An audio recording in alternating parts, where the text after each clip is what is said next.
for this time to record. Uh, Welcome to the March T3. And with us today is Carmen Pachenko from the central office, currently in the Yankton office.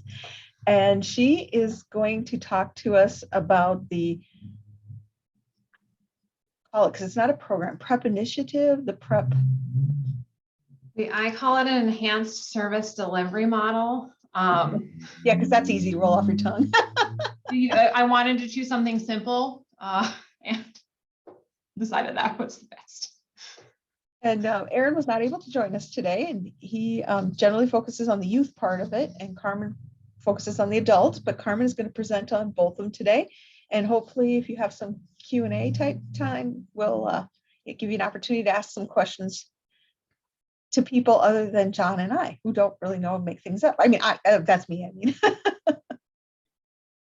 Well, Carmen, welcome. Thank you. Thank you for having me. I'm excited to be here. I will talk first a little bit about myself, and then a little bit about my work, and a little bit about the people who we serve, and how PrEP is a part of that. My name is Carmen Pachenko. I'm a labor program specialist with the South Dakota Department of Labor and Regulation. I oversee the Title I adult and dislocated worker programs under the Workforce Innovation and Opportunity Act. We use a lot of alphabet soup at DLR. I don't know if that's a thing any of you might do, but we like our acronyms. I also oversee our dislocated worker program, our reemployment services and evaluation grant, our national dislocated worker grant, and I do some project management, helping individuals pursue post-secondary training. That doesn't really mean anything if I don't talk about the people who we serve. So I work with adults throughout the state who are thinking carefully about their employment. So sometimes that means they're re-careering. They've been laid off and are looking to get back into the workforce. Maybe they're working and want to reskill. Maybe they haven't worked before and need to.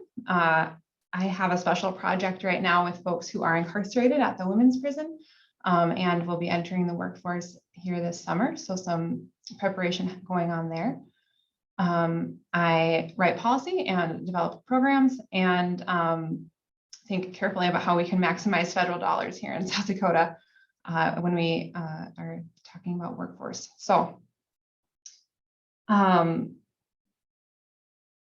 PrEP stands for Participants Reaching Employment Potential. I think that's right, John. It started out meaning something different, and we liked the word PrEP, but wanted to change the letters or what the letters stood for. So we went back and forth on that, and it really was a brainchild. And it's not a policy, and it's not a program. What it is it's a service delivery model that takes pieces of what we do and packages them up in a way that I think, for one, allows our staff to talk about it, and it gives our staff and our participants a roadmap when they're working with folks. We noticed, and this was before my time, so I started with DLR in September of 2020, so it hasn't been that long, and I was a career advisor. And I worked with high school students, mostly thinking about post-secondary options. And when I started this role about a year ago, it came to my attention, with John and my colleague, Aaron, we thought carefully about why our programs, Title II, Title I, we serve a lot of the same people, but we don't work together a whole lot. And when we did a deep dive kind of into the data, it was very clear to me why that was true. What we noticed was that when individuals were working with a GED provider, working to get their GED, and then they came to the Department of Labor, they stopped working on their GED. Their hours of study went down because we got them a job.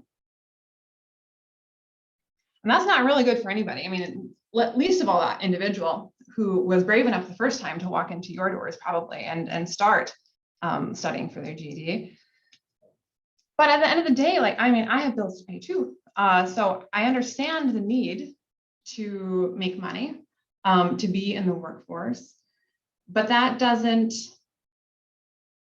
it's short-sighted, maybe on our part. So prep really came to be as a way to help address the long-term plans of who's essentially our shared participant folks who need a GED and who need a job. Like I said, I've got bills to pay. I've worked a job or two where it wasn't my ultimate goal, but it fed my family. And I also got my GED. I don't know if Teresa is on the call, but Teresa helped me get my GED maybe 15 years ago now. So prep felt really personal to me to think about how can we, as partners, help serve the same individual and help them see their own long-term goals when maybe those short-term needs are so loud. And maybe that can be relatable to you, the folks that you serve, the students that you're working with.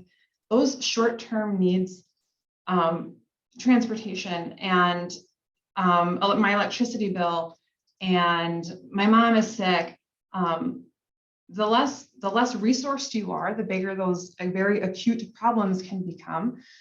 So prep came to be as a way to encourage and support that student in pursuing those studies, keeping those hours of study up nice and high, while thinking long-term workforce goals and helping alleviate immediate financial need in the meantime.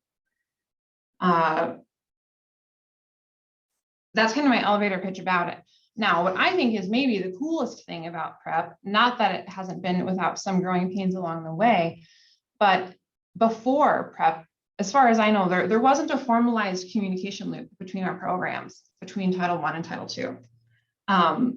This really gets all the parties at the table to inform each other about that individual's, that student's goals and plans. So when I talk to the staff in the field and I talk to the DLR local offices, I say, you know what, yeah, the incentives are really good, and I'll talk about that too. And I'm really proud of that policy. But ultimately, I'm really proud of the relationship that we all worked kind of hard to cultivate and refine over these past couple of months in order to have that collaborative, integrated resource team for our shared participants. Now, a little bit about the policy. Like I said, I'm very proud of it. So the youth policy launched first, and Aaron Morlock will never let me live that down for as long as I live, I don't think. But it launched into the world first. And through that, it was, a little bit clunky, as new things tend to be. But it gave me some insight as I refined how I wanted to think about it for adults, because the feds have some different rules about how adult money can be spent versus how youth money can be spent. So I worked on it for a long time, and when it went live, I sent the link to all of my family and my friends, and it turns out being a policy writer isn't that cool. But I tell you what, my son, who is 13, I sent him the link and I said, hey, I made that. He said, that's pretty cool, which is high praise from someone who is 13. But I'm going to go ahead and pull that policy up so we can look at the bones of it. And we'll start with adult because it is a little bit simpler.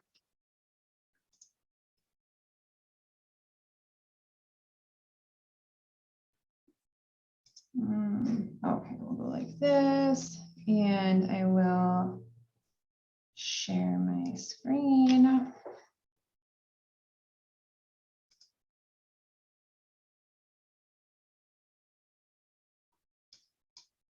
You hover towards the middle of the bottom, it should be right. Yeah, I think I got it. Here we go, sharing. Okay, do you guys see it? Perfect. Now, just like I know your program thinks about performance measures and how you report data, my program does the same thing.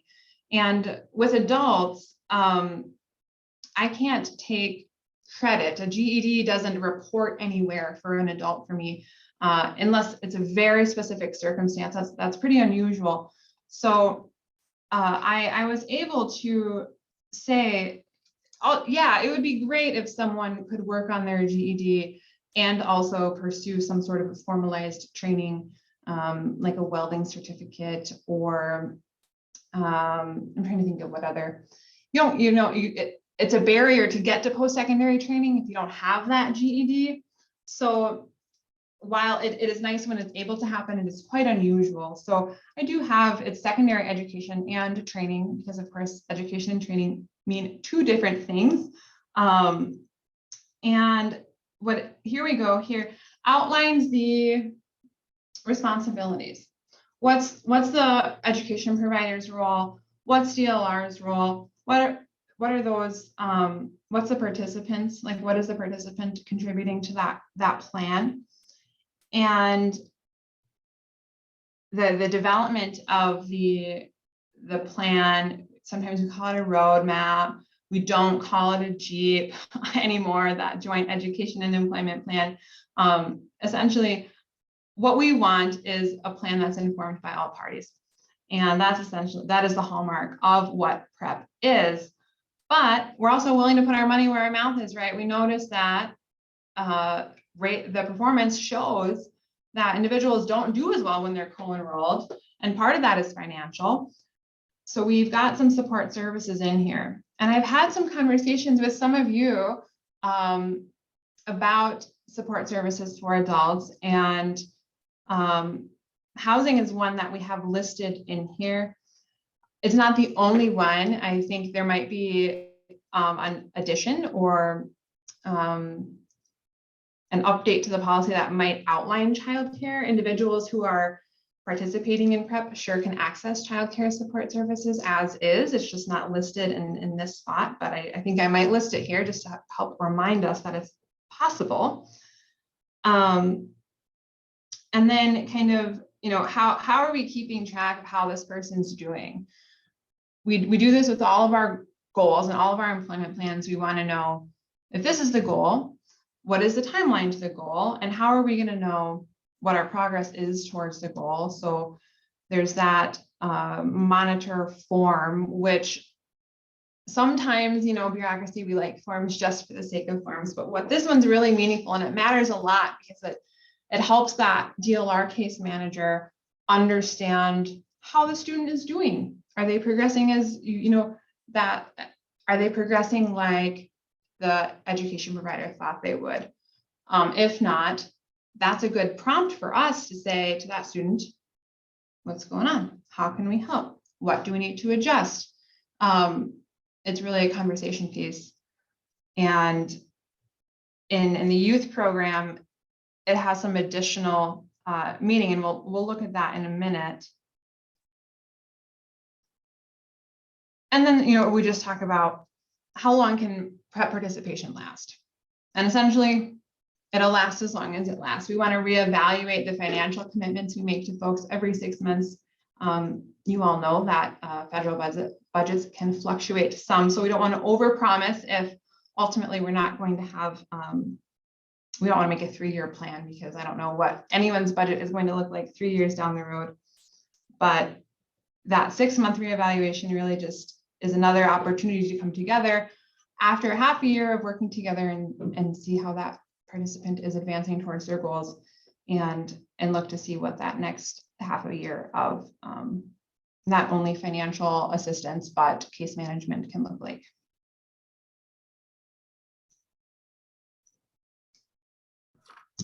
And then the adult PrEP policy has a special section for individuals who are in post-secondary training already and are also receiving some public assistance. So that is the second page there. Before I pivot to, I don't know how to stop sharing my screen. Before I pivot to the youth policy, is there any questions about adult or overall vision? Carmen, do you want to give just a brief primer on, as a reminder, titles 1 through 4, 4 titles, Mhm. 6 programs where adult ed is. The other. How about I start with the names- 4 titles and I'll kick it to you for the 6 Okay. programs. All right, real So, good. the Workforce Innovation and Opportunity Act, let me see, I sometimes have it with me. Hold on. I don't right now, but it's a big binder. I don't, there's a bunch of pages in it. It's bound, it's a pink book, maybe 300 pages of federal law signed into law back in 2014 by President Obama. It was an update to the previous Workforce Innovation Act. So WIA existed before WIOA. And what WIOA, what the intent of that law is a coordinated workforce employment and training system where there's different titles different entities that work together to serve individuals who face multiple barriers to meaningful and sustainable employment. Department of Labor and Regulation here in South Dakota, we are where those Title I funding, Title I is employment and training. The Title I funding in South Dakota comes through the Department of Labor and Regulation. There, like John said, there's 4 titles in that law, and the emphasis is that those titles work together. Now, Title II is our adult ed providers.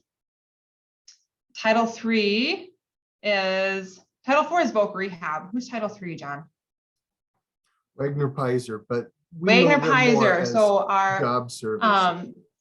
so our Title I services provide that real individualized is the language that they would use, individualized employment and training services. And the Title III is more basic employment training services. Those are both coming through the Department of Labor and Regulation here in South Dakota.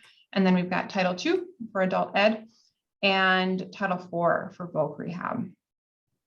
And part of that, it emphasizes coordinated service delivery and through the 4 titles and 6 required partners. Take it away. Well, before that though, Carmen, can you, as you pivot to the youth, can you describe those age ranges and the overlap? Because I think as Sure. locals, that can be confusing, and maybe you could just reassure us that we don't need to get bogged down in that, but an awareness of what resources exist for certain subgroups. Absolutely. Thank you for that. I forget, sometimes I'm so close to it that I forget that it's not common knowledge that a youth is someone who is 17 and also someone who is 23. So under WIOA, they define youth as anyone who is 16, eligible for the youth program. The youth funding is anyone who is 16 through 24. And an adult is anyone who is 18 and older. And there is a couple of years of overlap in there, and that is fine. People can be eligible as a youth and as an adult, and that is not a big deal. It happens all the time. And yeah, please don't worry about that. I mean, if you know that if someone's 26, they're an adult only. And if someone is 18, they're also an adult. And if someone is 16, they're only a youth. We'll worry about that on our end. I would just say in the field, if you're working with someone who is, if you're working with someone who is 18 plus, wait on talking about incentives because the older youth, there is some special financial eligibility in there because the eligibility requirements for youth and adults are different. So if you're talking to someone who's an adult, if you're talking to someone who's over 18, I'll say it that way. Hold off talking about incentives. Let us do that. Our team will determine who is eligible as a youth participant and who is eligible as an adult participant. So Carmen, as we get set to sort of overview we saw the housing incentive that you have on your policy, but we also heard that our referrals might be eligible for other support services, including childcare or transportation. But would you recommend that we always say something to the effect that, well, you know, there's a host of services that could potentially meet your need, and you might even be eligible for additional support services. Please, let's get you in touch with Department of Labor. Let's help facilitate what you call a warm handoff, a direct linkage, right? So we can explore that. But I think it's important as educators that we have an understanding so that we can help those students navigate the system and understand where such opportunities, such financial support that gives the breathing room to focus on the GED and studies and next steps makes possible. Absolutely. And John, that's helpful. As it's good for me to clarify here too, that a support service and an incentive are two different things for Title I. They mean two very different things. A support service is a financial support for something: housing, childcare, transportation. Maybe you blew a tire. Maybe you need your light bill paid. An incentive is money in hand to the participant simply for participating. Youth are the only people who are eligible for incentives. That's a federal law that I'm not allowed to pay adults incentives. So when I have caution around incentives, I just would hate for that to be used interchangeably in your office and for someone who's 30 years old to show up at the DLR office thinking that they could be eligible for incentives when actually you meant support services. Because I cannot put cash in the hands of an adult just for participating. It's not allowed by law. That's a terrific point. And if I might interject one other thing, right? We're talking about, and I know most of these staff even help deliver the youth program under WIA Title I, but we do have some new staff as well. And when we talk about Title I, workforce training or employment and training, right? For Title I eligibility, Carmen, correct me if I'm wrong, but you need to have some proof of eligibility to work in the United States.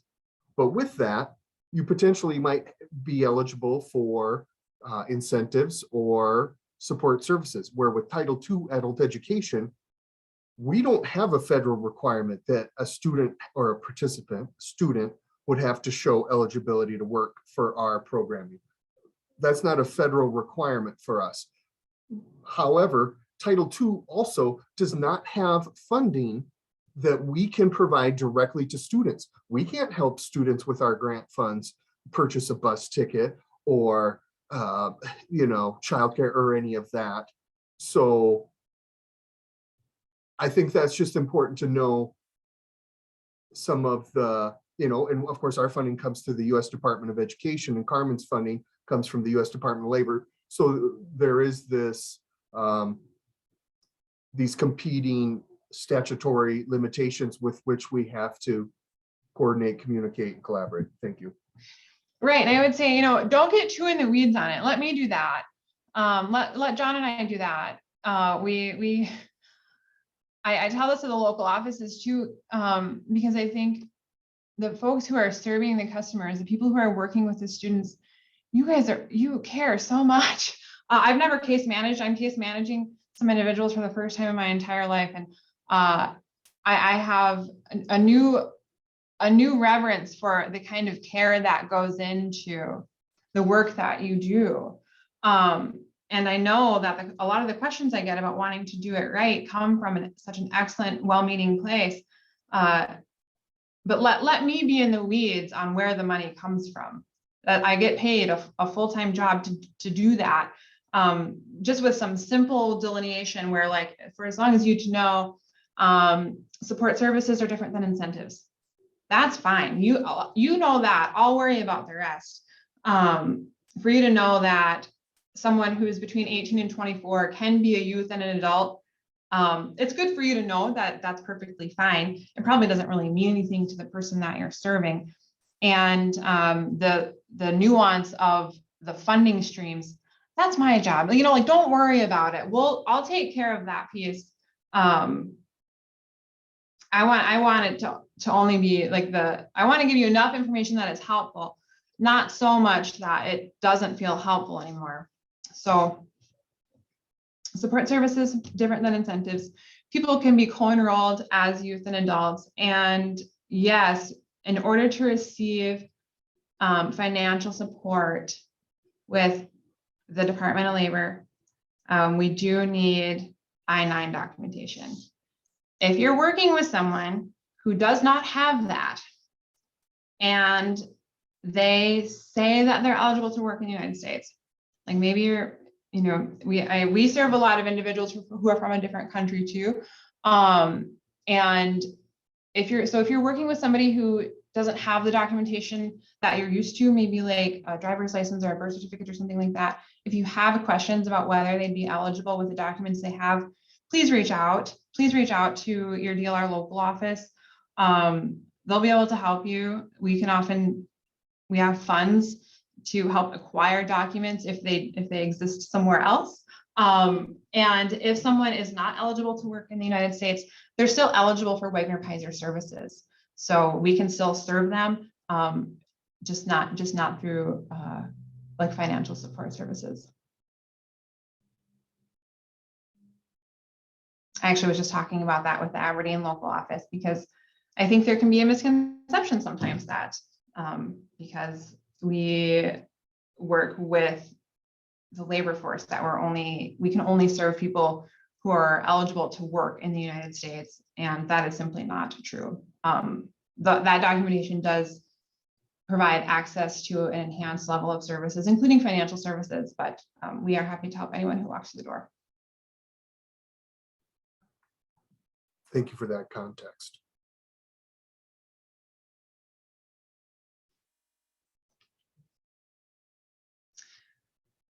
Okay, if there's no other questions, let's talk about youth a little bit.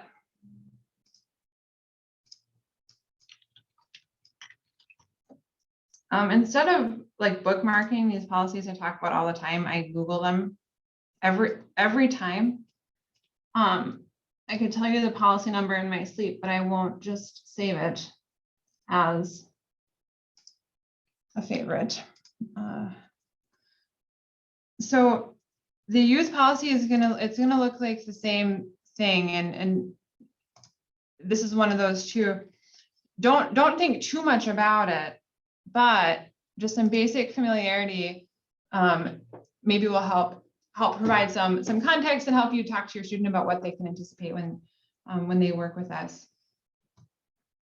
So again, this looks a lot similar, looks very similar to the adult plan. This is all the same. So Erin, John, and I worked together to make sure that the policies mirrored each other as often as possible to kind of like eliminate the confusion between youth and adults. Where it's going to be different is down here when we talk about incentives. So for folks who are eligible for the youth program, individuals 24 and younger, they're eligible for $200 cash in hand just for participating, for meeting the objectives in that joint education and employment plan. And that's in addition to the support services. So we can pay somebody's rent and give them $200 cash in hand just for participating. And I'm in a different location today and people are stopping by. We're co-located with the DMV. So both prep policies want to address work-based learning. It's not a requirement. That was really important to me. I talked about how I got my GED, and this program would have been very helpful, not a program. This model would have been very helpful for me. But in that first iteration of youth prep that rolled out, a work-based learning experience was required.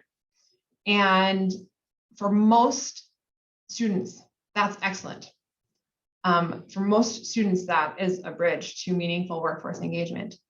But for some students, it's a barrier.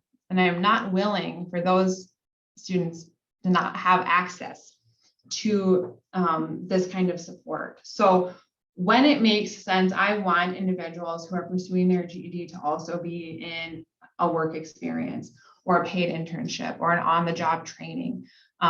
For individuals who don't have a lot of workforce experience or participation yet, even a job shadow can be really meaningful. Not even one job shadow, 5, 10, you have no idea what you want to do. That's fine. Let's try a bunch of different stuff.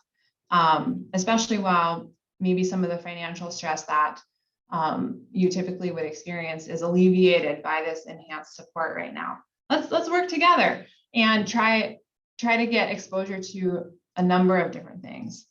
Now, some individuals know that they want to be a nurse.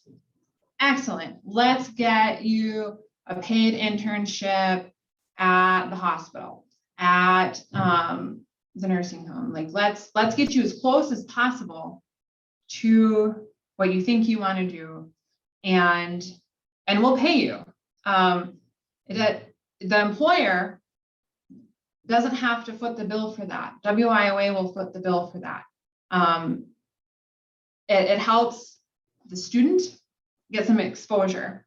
It helps the employer build a pipeline of future employees without much risk,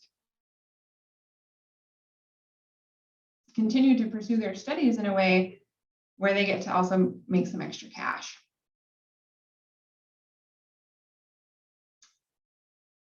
Again, monitoring progress. It feels like a formality. I promise you it's meaningful. We want to use it as a tool to help understand how students are doing along the way. Our team, we're workforce people, right? We're not education people. And I joked when I did kind of a roadshow about prep, someone, somewhere, sometime, maybe once heard that on average, it takes 6 months to get a GED. And I went on a crusade across the state trying to tell people that was wrong because you all told me that is not true. That is simply not true. And I know that now. And I remind people of that at every opportunity. Our workforce people, they don't know that, but they're getting better at understanding that it often takes a lot longer than 6 months. And that continued policy, that continued understanding on how the participant is doing along the way matters. If we're going to be working with somebody for 18 months, really being their cheerleader, having those meaningful conversations about what's coming next, it matters for us, and it's good for them too. Like I said earlier, individuals who experience lots of barriers to education, to sustainable and meaningful employment, who are under-resourced, it's a very precarious situation to be in. Little things feel very big. Small problems are big problems. There is no small problems. And it's our job to be able to hold that space for folks to be able to think long-term, maybe for the first time. That is I like to be able to do that, to be able to say, let's pay your electric bill this month. And in 3 months, maybe we'll talk about college. Maybe you don't know anybody who's went to college before. Maybe you want to be a welder. Allowing space for people to have hopes and dreams long-term. I heard prep is going to be ending this summer. Well, I have not heard this. So the service delivery model is alive and well. It will continue to be refined. Now, summer schedules, I know, sometimes look a little bit different for everybody involved. And we will make that work. So, Could I interject? Oh, sorry. No, you go ahead. Well, I didn't mean to speak over you, but to the very initial point, even Kim had adjusted a little bit. It's not a program, it's a service delivery model. And the reason why we have sort of this inside joke about program is because, you know, with federalese, like any bureaucracy, certain words carry certain specific meanings and connotations. And so a program, different than an initiative, than activities, etc. But, you know, one of the points made was that prep really isn't anything that didn't exist, or a suite of services that weren't previously available. And correct me if I'm wrong, Carmen, but really this is our effort to reinforce co-enrollment, to reinforce that communication and collaboration for the benefit of, yeah, Title II performance and participation, Title I performance and participation, but ultimately to assist our students with getting that educational credential that can't be taken away from them, which on average, you know, affords $9,300 plus per annum in additional earnings, but opens the door to post-secondary education and training and quality of life and how many other, you know, meaningful benefits to that, while reinforcing work readiness skills. So these, you know, was prep ending? Well, the youth program still has the ability to offer, you know, support services, as does the adult program. So I think that there was a misunderstanding. Yeah, I'll reiterate to John's point, prep isn't something new. He's right. Programs mean something specific, and this isn't that. The support services that I'm talking about, the youth incentives, those all existed before the service delivery model essentially was packaged up. What prep allowed us to do, I mean, I remember that meeting where we kind of got together as Title I and Title II and said, look, our co-enrollment numbers, first of all, are bad. And the outcomes also not good for either one of our programs. When people are co-enrolled, they do worse. And it couldn't be something where we just shrugged it off anymore. South Dakota cannot afford that. We cannot afford for these outcomes. And honestly, neither can the people that we serve. They need us the most. And it did them a disservice for us to not be able to get it together, you know? So instead of just acknowledging time and time again that, yeah, co-enrollment's not great and the outcomes not great, it gives us somewhere to start to work together in serving the people who need us the most. No, $200 a month, not ending. Even if there's alterations, I know there can be different summer hours in different locations. What I would suggest as we're thinking about that, work with your DLR partners and your students to create an employment plan that is reflective of what those changes might look like for the individual. Because essentially, if the individual is meeting the kind of objectives in that employment plan, they're eligible for that incentive. So what I would hate to happen, and I'll talk about my team with this too, is if on the employment plan maybe was created in March, but then in July, John only does 5 hours of study per week and not the 10 that was decided on back in March, but actually the 5 hours is what works for John's schedule and the Title II provider's summer schedule. I want John to be incentivized for his participation in that altered agreement that everyone has agreed upon. I would just make sure to maybe revisit those summertime employment plans. And I'll talk to DLR about that too, so it's reflective of what that might look like. I think that would be very helpful, because we're still getting a little bit of problem with Department of Labor thinking they're the expert in adult ed and like saying, well, we thought they were being very successful working 10, 15 hours a week. And all of a sudden you want them to work 30 on their GED? That's ridiculous. And so then what does that person do? They drop off because you set the bar too high and you don't know what you're talking about because you're not the person that works in that field. So we're really still struggling with that. And Kim, I'm sad to hear it, but I'm happy that we're talking about it, because that gives me something to go back to the team and say, look, you guys, let's remember, like, we're new to this too. So while prep isn't new, what the work that we're doing with these individuals, not new. Collaborating with Title II in a way that is holistic and successful, it's kind of new and it's kind of clunky sometimes. And I want to have grace for us all as we figure that out. And I'm happy to offer as many reminders as necessary that we rely on our Title II partners to be the education expert at the table.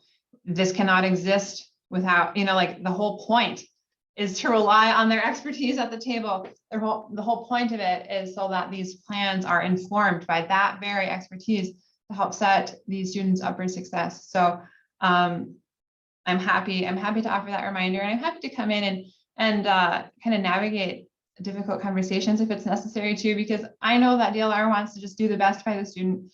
I know you guys want to do what's best for the student. I know the students sometimes just want to make it to the next day. I make it to the next thing. And I want to make this as easy as or as streamlined as possible for everybody, while acknowledging that new partnerships take time to develop. So I'm happy to offer that reminder. I offer it as a relief, honestly. I don't want to be making GED plans. I have no business doing that, and neither do you, employment specialists. Like, let's focus our attention and energy on bringing meaningful and relevant workforce expertise to that plan that is informed by whatever the GED study hours look like. I think it's good to keep reminding, because it all of a sudden it's like, well, it's our program and we want them to work 40 hours a week. I'm like, that's just stupid. And Carmen was like, you know that. It's like, how do you have a life and do all these other things that they're dealing with in their lives? And this isn't their full-time job. Right. So I have a question for you guys. This might be helpful for me too. Maybe just like an institutional blind spot that I have. I'm assuming, just like employment plans, that education, that plan of study, is that a living and breathing plan? Does that change, like, based on? I'm seeing some head nods. Yeah. As things change in their life and as they succeed or start dealing with other obstacles, yeah, we have to. Mm-hmm. Well, and I can give you a really good concrete example of that, Carmen, that just happened recently with one of our prep students in Huron. She was enrolled in a couple of classes, and one of them was a math class. She passed her final math GED, so she wasn't needing that math class anymore. So we had to make an adjustment in the number of hours that we expected her to be in class per month, and the classes that she was going to attend. And then she has really fast-tracked. She's only got one final test. So, our expectations on our end really changed once she was all set and ready to take the majority of those final GED tests. And we had to communicate that to Department of Labor too, so that they would know what was happening with her and where everybody stood. And so that all of our messaging to her could remain the same, right? Get registered for those final tests, take those final tests, pass those final tests, and then we'll move on to the next big thing. So yeah, definitely. That's excellent. Yeah. And I would just encourage you to really develop and refine that communication loop locally. So I hope you all feel empowered to have those kinds of conversations with your DLR partners, because we want the same thing. We want consistent messaging. We want to be responsive to the circumstances and kind of the living, breathing nature of the individual's life and plans. And sometimes we don't know what we know, right, Becky? So if you say, well, I think it's going to take this long, but actually John is excellent at math and he's going to be done super quick. I just would encourage you to work with your local DLR office on how that will be communicated, because we want the same thing. Well, and I think, just today I had an email from John Taylor at our local office, and he asked, would it be possible to use a room in our office meet with a student to do a mock interview and some other activities like that. Our office is closer for the student who's on foot to get back and forth. And so it makes perfect sense for John to do the driving and come to our office, meet with the student on site here rather than have the student go out to Department of Labor office, which is much further from his home.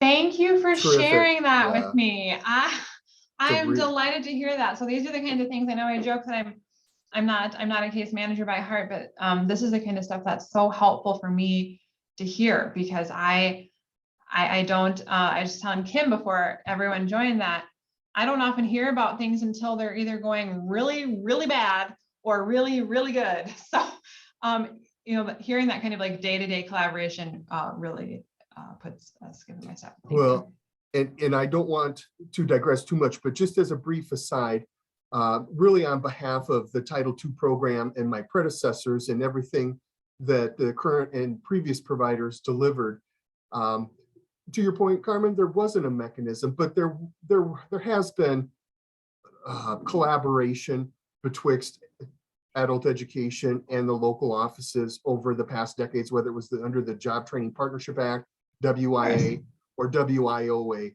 And it's ebbed and flowed, right, with leadership and changes and demographics and funding. But I think what's different is with WIOA, right, our Title I and Title III colleagues in DLR, they had a huge change in databases.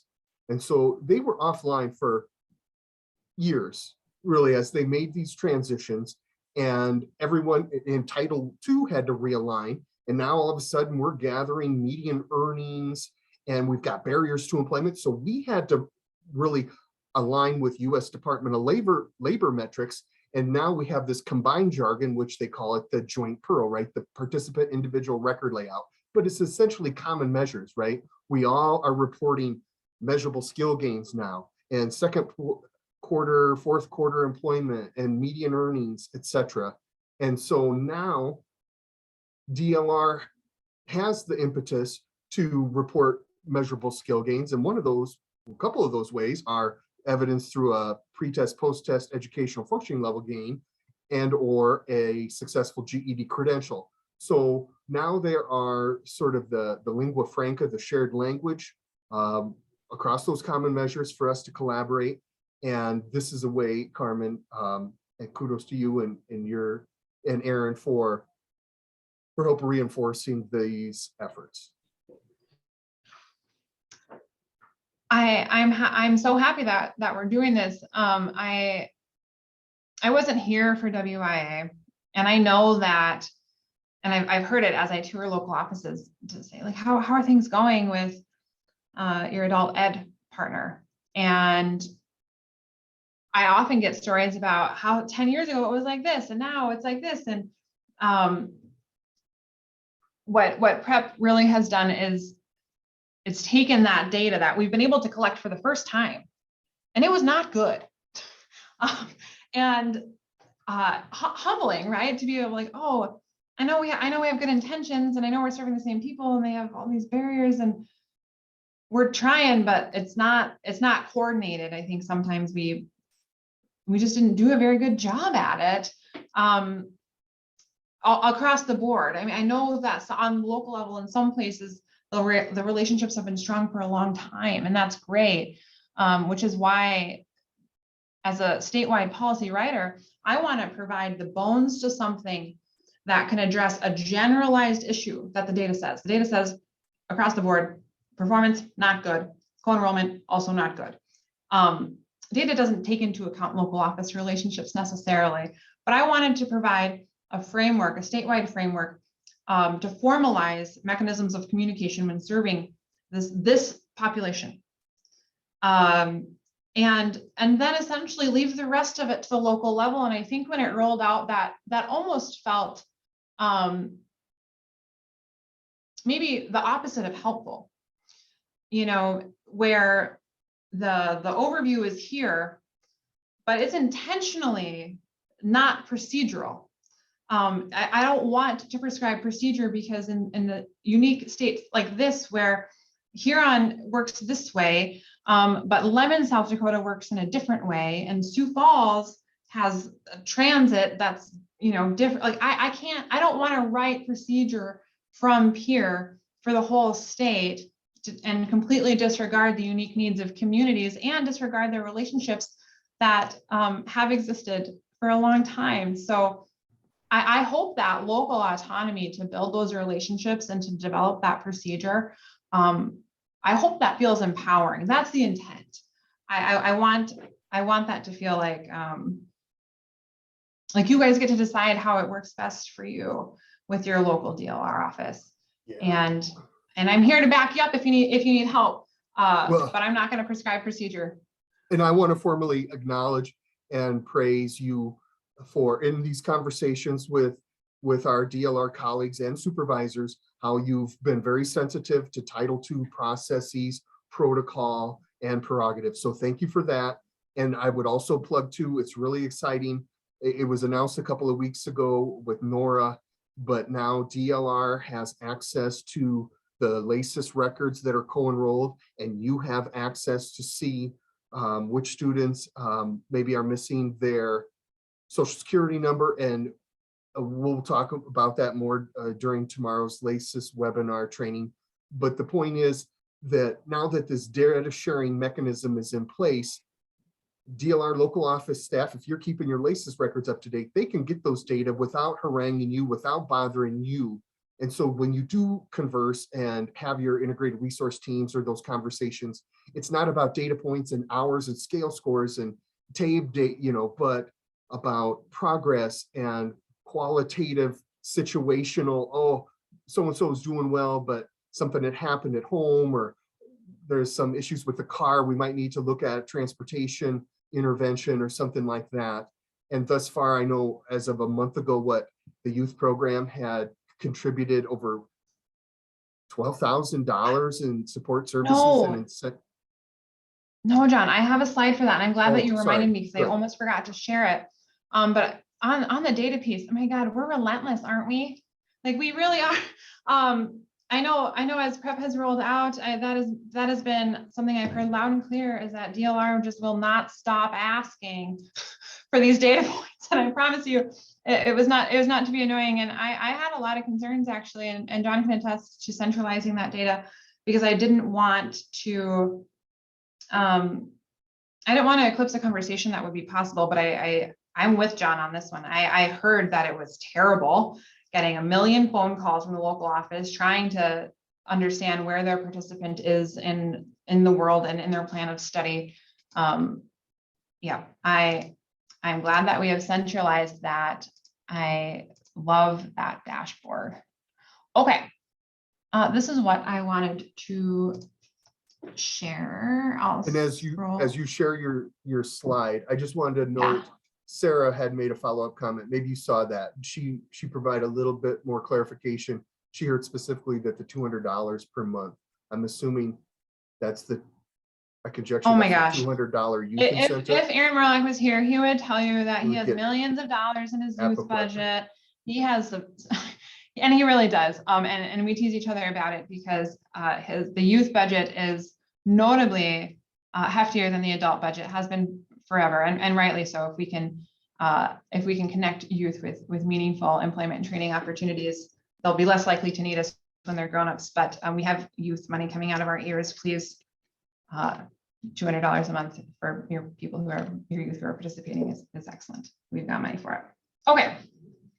So this was as of, I think, the beginning of February. So this isn't the most current, but to date, since prep started, so we track on our side which of our individuals is participating in the prep service delivery model, and for those folks, over $26,000 has gone to support them. Let's see, blue is incentives, and then orange is support services. So I can't see. The more, go ahead. I don't see your slide. Oh, you don't see my slide? No, sorry. No, I'm glad you said something. I wish I would have. Okay. There it is. What about now? There we go. Yes, thank you. Okay, so over $26,000 in support services and incentives. So of course, this doesn't account for staff time or like testing vouchers, things like that. But that matters. That's great. That's money in the hands of people in our community who maybe need it the most. I like this slide. There was another one. Oh, maybe not. Aaron wasn't able to join us, but I will just give a word about incentives, and then I don't know if we have any more time for questions. But when I say cash in hand, literally, I mean, it's not paper money, but it goes on a Visa, like a way to go card. I don't think they call it that, but Prepaid. It lands as money in the student's hand. And one of the questions that we got when we went on our kind of first tour talking about prep was, what if the student goes out and buys a Nintendo Switch? And if Aaron were here, he'd say that he hopes that that student goes back to GED class the next day and tells everybody in that room that if they go to the Department of Labor, they'll get a free Nintendo Switch. I'm happy that the youth program has incentives. Those kids can spend that money on whatever they want. If they want a Nintendo Switch, that's excellent. I also know, I just worked with this earlier this week, that a youth used that money to put gas in his mother's car so she could get to work. We don't know what those kids are spending that incentive money on. It's none of our business. Whatever motivates them, if it's the incentive, that's excellent. Please, that's very good. We want to serve those kids. If you're working with a student who is a prep participant and they have a question and you happen to be the one that receives it and you look at the prep policy or you're not sure, please reach out. If you know that your student would benefit from childcare assistance, but it's not in there, contact your local DLR person and we'll help you figure it out. If you know that your student would benefit from, I don't know, transportation or a new tire, or if they have a unique housing situation, reach out. We want to be as accommodating as possible, and bureaucracy, sometimes the wheels are incredibly slow. And there is limitations, but maybe not as many as we could kind of account for in policy. So if you're working with someone and there's something unique, we're happy to help advocate for them. Their success means a lot to us, and so does your success working with your local DLR office. So I'm happy to answer any questions about prep or Department of Labor. I can't answer any questions about Nintendo Switches. I don't know much about them. Any questions for Carmen today?